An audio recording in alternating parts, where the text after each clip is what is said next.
मैं हूं AK कश्यप और आज बात करने जा रहे हैं कि सुप्रीम कोर्ट ने किस तरीके से दखल दिया है EPFO के उस 15,000 रुपया सीलिंग वाले प्रावधान पे। इसलिए क्योंकि 11 वर्ष हो चुके हैं, सब चीज़ मार्केट बढ़ा, मार्केट में पैसे की जो करेंसी है उसकी स्थिति आप देख ही सकते हैं। लोगों की जो सरकारी सेवक हैं उन लोगों का वेतन बढ़ा, वेतन आयोग आने वाला है, लेकिन जो प्राइवेट कर्मचारी हैं, जो गैर सरकारी संगठनों में जो काम कर रहे हैं, उनके लिए 11 सालों में जो प्रक्रिया 11 साल पहले अपनाई गई है वही प्रक्रिया 2026 के जनवरी में भी देखने को मिल रहा है। इसको लेकर एक याचिका दायर किया गया था सुप्रीम कोर्ट में और उस याचिका में सुप्रीम कोर्ट ने एक डेडलाइन तय कर दिया है EPFO के लिए कि 4 महीने के अंदर आपको इससे संबंधित निर्णय लेने होंगे। आज के इस वीडियो में इसी विषय पर बात करेंगे कि आखिर वो EPFO से जुड़े हुए कर्मचारी जो EPF और EPS में, खास करके ये दो महत्वपूर्ण जो EPF और EPS है, EPFO से जुड़े हुए कर्मचारियों के लिए, तो इसमें EPF में क्या बदलाव होने जा रहे हैं। तो आप इस वीडियो को जरूर लास्ट तक देखिएगा। नए जुड़े हैं तो जरूर चैनल को सब्सक्राइब करके बेल आइकन को दबा दीजिएगा। वीडियो अच्छा लगेगा तो लाइक शेयर जरूर कीजिएगा। अगर कोई सुझाव होगा EPFO से रिलेटेड तो आप कमेंट में लिख सकते हैं।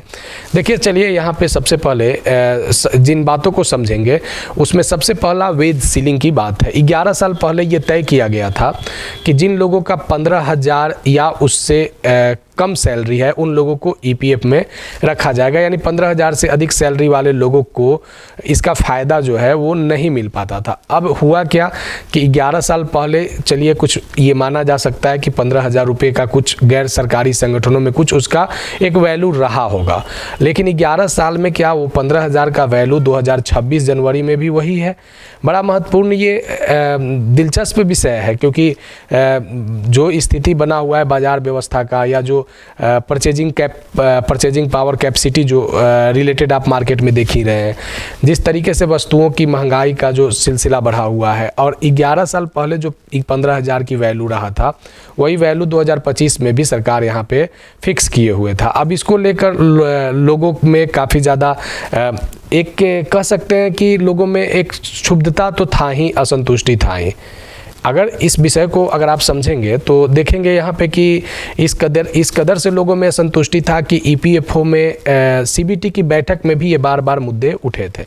अब यहाँ पे ये चीज़ निर्धारित होने वाला है कि जो 15,000 का जो सीलिंग लगाया गया था 2014 में, अब उस सीलिंग को आगे बढ़ाइए, यानी अब इसको थोड़ा सा ऊपर की ओर ले चलिए, ताकि ज़्यादा लोगों को सेवानिवृत्ति के समय EPF से फ़ायदा मिल सके। अब सेवानिवृत्ति के समय ज़्यादा बेहतर फंड तभी होगा जब कटौती ज़्यादा होगा। सेवानिवृत्ति के समय बेहतर फंड तभी मिल पाएगा जब सीलिंग 15,000 से ऊपर बढ़ाया जाए, यानी ज़्यादा संख्या में कर्मचारी लोगों को इसमें लाया जाए।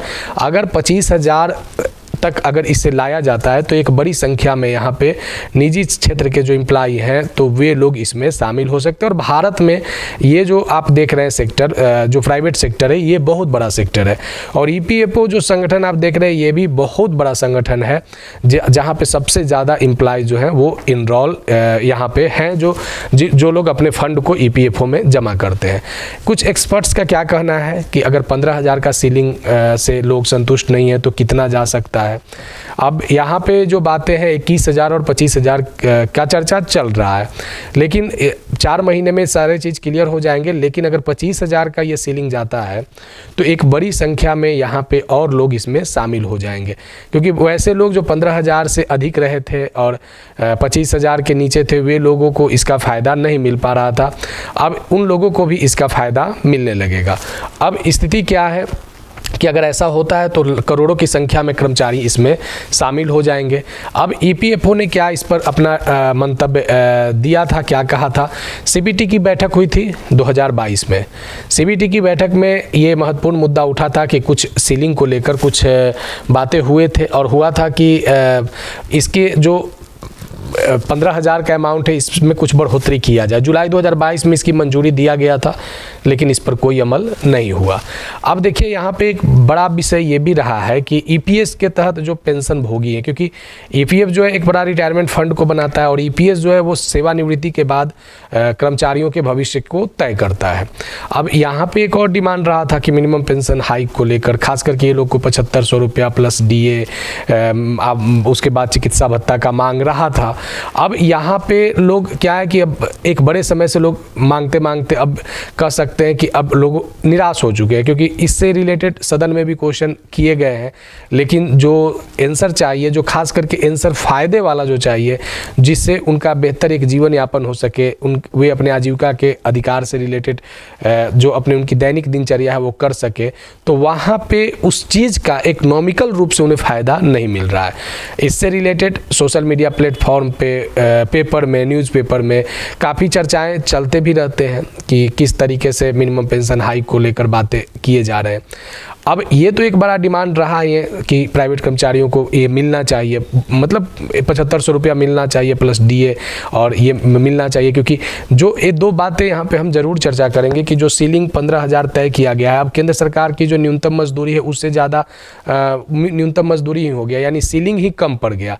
यानी अगर केंद्र सरकार ने जो मानक जो तय किया है न्यूनतम मजदूरी का, वह न्यूनतम मजदूरी का अगर आप कैलकुलेशन करेंगे तो 15,000 से ज़्यादा चला गया है। दूसरा, अगर आप कैलकुलेशन ईपीएस में अगर आते हैं और पेंशन पे चर्चा करते हैं, तो यहाँ पे जो अमाउंट दिया जा रहा है वो इतना कम है कि उससे अगर बात करें तो कोई ईपीएफओ कर्मचारी अपने महीने का अगर दवा की भी पूर्ति वो नहीं कर सकता है।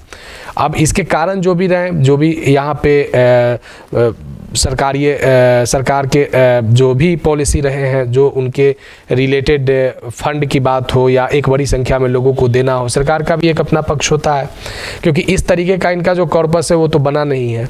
अब यहाँ से रिलेटेड जो बातें हैं कि मांग तो उठ ही रहे हैं, अब उस मांग पर कितना यहाँ पे आने वाले समय में बदलाव होता है। हाँ, इसका एक फ़ायदा, इस ईपीएफ का सीलिंग बढ़ने से एक फ़ायदा उन कर्मचारियों को होगा जो एक लंबे समय के बाद जो रिटायर करेंगे, तो उनका कॉर्पस में वृद्धि देख सकते हैं। देखिए इसका फ़ायदा जो मिलेगा, इसमें जो सैलरी से पीएफ कटेगा, कंपनी में इसका भी इसमें योगदान बढ़ेगा, ज़्यादा बचत होगा, रिटायरमेंट में बड़ा फंड बनेगा, ईपीएस पेंशन और ईडीएलआई बीमा का भी लाभ जो है ये बेहतर हो जाएगा। तो अभी तत्काल जो है सो कर्मचारियों का जो अभी अगर सेवानिवृत्त होते हैं, मतलब जल्दी वाले लोग हैं, तो उन लोगों को इसका फ़ायदा उतना नहीं मिल पाएगा जितना मतलब आने वाले समय में 10 सालों के बाद जो लोग सेवानिवृत्त होंगे, सीलिंग अगर बढ़ा रहेगा तो उनका कटौती भी ज़्यादा होगा, फंड भी इस कारण से ज़्यादा बड़ा बनेगा। तो ये ईपीएफओ से संबंधित 4 महीने के अंदर में सुप्रीम कोर्ट ने जो डेडलाइन तय किया है, उससे प्राइवेट क्षेत्र के कर्मचारियों के लिए एक गुड न्यूज़ आना तय है। तो इस संदर्भ में हमने इसीलिए चर्चा किया था कि बड़ी संख्या में लोगों की एक आशा है, ईपीएफओ से जुड़े हुए हैं लोग, आशा है कि कुछ उनके लिए अच्छा हो और आने वाले समय में सरकार इस विषय पर कुछ अच्छा कर सकती है।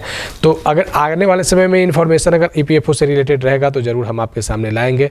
अगर नए जुड़े हैं तो ज़रूर चैनल को सब्सक्राइब करके बेल आइकन को दबा दीजिएगा। वीडियो अच्छा लगा है तो लाइक शेयर जरूर कीजिएगा। कोई सुझाव होगा तो आप कमेंट में लिखिएगा। मिलेंगे आगे नेक्स्ट वीडियो नेक्स्ट टॉपिक में। धन्यवाद।